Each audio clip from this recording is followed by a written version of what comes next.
susunod na ihahalal natin sa Senado, sa Kongreso. Pag hindi na naman tayo natuto, ganyan na naman, paulit-ulit lang, cycle lang ang buhay nangyayari sa ating bansa.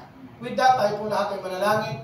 Father, we thank you, Lord. Marami pong salamat. Patuloy ka namin kinikilala. Patuloy namin, O Diyos, alam namin na may pag-asa ang bayang ito, Panginoon. Nakatang sabi mo, if my people are called by my name, shall humble themselves and turn from their wicked way, I will forgive and heal their land. Father, we thank you, Lord.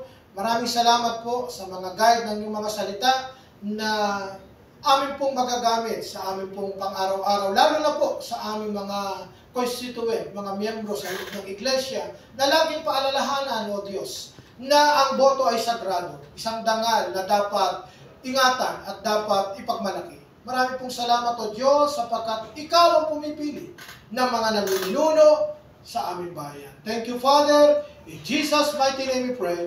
And all the people of God said, Amen. Amen. Palakpakan po natin ang Panginoon. So ngayon ay sunod natin si